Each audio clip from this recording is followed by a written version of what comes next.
दिल्ली के मुख्यमंत्री अरविंद केजरीवाल के घर पे एक सुरक्षाकर्मी तैनात था जिसका नाम था गोपीचंद।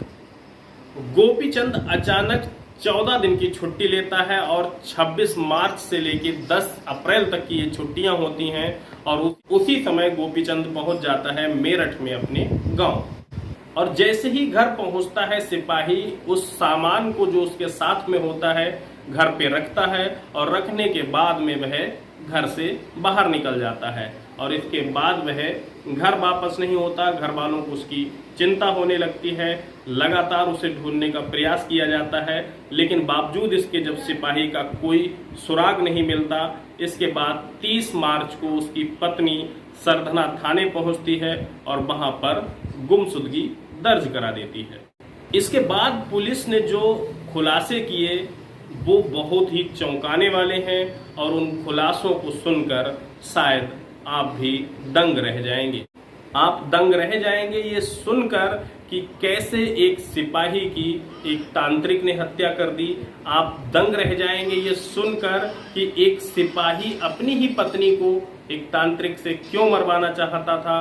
आप सुनकर दंग रह जाएंगे इस बात को कि आखिर कैसे अरविंद केजरीवाल की सुरक्षा में उनके घर पर तैनात एक सिपाही की हत्या हो जाती है।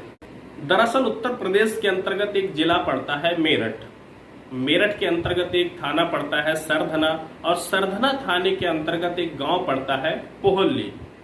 पोहल्ली गांव का रहने वाला एक युवक गोपीचंद दिल्ली पुलिस में तैनात होता है और दिल्ली पुलिस में उसको जिम्मेदारी दी जाती है कि वो मुख्यमंत्री अरविंद केजरीवाल के घर की सुरक्षा के लिए तैनात होता है।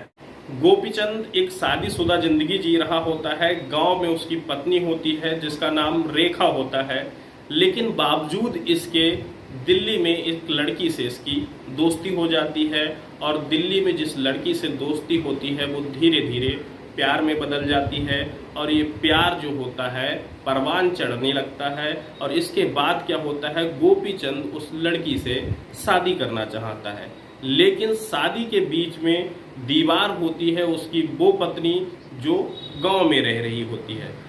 इसके बाद क्या होता है कि गोपीचंद लगातार ये प्रयास करने लगता है कि कैसे क्या किया जाए कि अपनी जो पहले वाली पत्नी है उसको रास्ते से हटा दिया जाए और उसका इल्जाम भी मेरे सर पर ना आए। ऐसा क्या किया जाए जिससे उसकी मृत्यु भी हो जाए और मेरी जो प्रेमिका है उसके साथ शादी भी हो जाए। और इस काम को पूरा करने के लिए उसके शैतानी दिमाग में एक आइडिया आता है और वो आइडिया क्या होता है कि वो पहले से ही एक तांत्रिक को जानता होता है जिस तांत्रिक का नाम होता है गणेशानंद।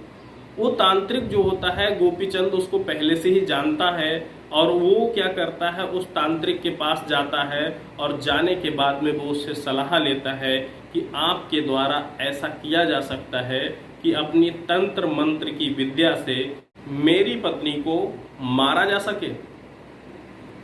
तांत्रिक इस पर ना नहीं करता है और उसको हाँ कहता है। तांत्रिक कहता है ऐसा संभव है और जब गोपीचंद कहता है कि इस बात की किसी को भनक नहीं लगनी चाहिए तो तांत्रिक भी इस पर सहमत हो जाता है।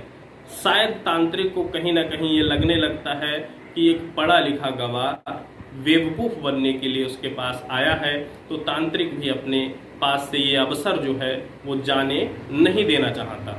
तांत्रिक इस बात पे सहमत हो जाता है और सहमत होने के बाद में तांत्रिक सिपाही गोपीचंद को बताता है कि इसके द्वारा तंत्र मंत्र की विद्या से उसकी हत्या तो की जा सकती है, लेकिन इसमें बड़ा खर्च आएगा और क्योंकि इसमें विधि विधान के साथ पूजा करनी पड़ती है। तब गोपीचंद जो सिपाही होता है वो इस बात पे सहमत होता है और वो पूछता है कि कितना खर्च आएगा। तब तांत्रिक के द्वारा बताया जाता है कि आपको लगभग 6 लाख रुपए खर्च करने पड़ेंगे और इसके बाद मैं विधि विधान से पूजा करके आपकी पत्नी को ठिकाने लगा दूंगा। सिपाही गोपीचंद भी उससे सहमत होता है और एडवांस में कुछ धनराशि देकर उसे अपनी ड्यूटी पर रवाना हो जाता है। इधर जब गोपीचंद जो सिपाही होता है मुख्यमंत्री अरविंद केजरीवाल के आवास पर अपनी ड्यूटी पर तैनात हो जाता है, लेकिन लगातार उसका ध्यान जो है उसी बात पर लगा रहता है और वह तांत्रिक से फोन करके ये जानकारी लेता रहता है कि आपकी जो प्रोसेस है वो कहाँ तक पहुंची। तांत्रिक उसे हमेशा टाल मटोल करता रहता है और पैसे की ठगी करता रहता है। तांत्रिक के द्वारा लगभग 1,90,000 रुपए यूपीआई के द्वारा अपने अकाउंट में मंगा लिए जाते हैं और जो गोपीचंद होता है सिपाही, वो भी पैसे डाल देता है। इस तरह से धीरे धीरे लंबा समय गुजर जाता है और जो लंबा समय गुजर जाता है इसके बावजूद भी जब सिपाही को अपने काम में कोई कामयाबी नजर नहीं आती है तो इसके बाद क्या होता है कि सिपाही स्वयं 14 दिन की छुट्टी लेता है, 26 मार्च से लेके 8 अप्रैल तक। जैसे ही 14 दिन की छुट्टी के बाद 26 मार्च को सिपाही गोपीचंद अपने घर पहुंचता है तो अपना सामान घर पर रखता है और रखने के बाद में फिर से उसी तांत्रिक के पास चला जाता है। सिपाही को अपने सामने देखकर तांत्रिक गणेशानंद जो होता है हक्का बक्का रह जाता है। उसको ये समझ में नहीं आता कि अब मैं इस सिपाही को क्या जवाब दूंगा, क्योंकि जिस काम के लिए तांत्रिक ने लाखों रुपए ले रखे हैं उस काम को अभी अंजाम नहीं दिया गया और वह ये समझने लगता है कि कहीं ऐसा ना हो कि मुझे उस सिपाही को पैसे वापस करने पड़ जाएं। जब तांत्रिक के दिमाग में ये सब आता है तो उसी समय जो तांत्रिक होता है वो अपने तंत्र मंत्र की विद्या के आड़ में गोपीचंद की कैसे हत्या करनी है इसकी प्लानिंग रच लेता है। तांत्रिक गोपीचंद से कहता है कि जो शेष आपके ऊपर 1.5 लाख रुपए बचा है आप उसको लेकर आइए और साथ में एक मुर्गा लेकर आइए, क्योंकि उसकी बलि देनी है और बलि देने के बाद भी मैं आपकी पत्नी की हत्या कर पाऊंगा। सिपाही इस बात पे पहले ही सहमत होता है और वो 1.5 लाख रुपए और प्लस मुर्गा लेकर जैसे ही तांत्रिक के पास पहुंचता है तो तांत्रिक उसको बोलता है कि अब हमें गंगा नदी के किनारे चलकर पूजा पाठ करना है और वो भी विधि विधान के साथ। ये लोग पहुंच जाते हैं गंगा नदी के किनारे और वहां पर क्या होता है कि तांत्रिक सिपाही को लिटा देता है और कहता है कि अब मुझे पूजा अर्चना करनी है। तांत्रिक जो होता है मुर्गे की बलि दे देता है और मुर्गे की बलि देने के उपरांत क्या होता है कि वह उस सिपाही से कहता है कि अब मैं 10 मिनट के लिए ध्यान मग्न रहूंगा और इस बीच 10 मिनट तक तुम यहाँ पर स्थिर होकर लेट जाओ। सिपाही भी ऐसा ही करता है। तांत्रिक के अनुसार अपने आप ध्यान मग्न अवस्था में जमीन पर लेट जाता है और आंखें बंद कर लेता है।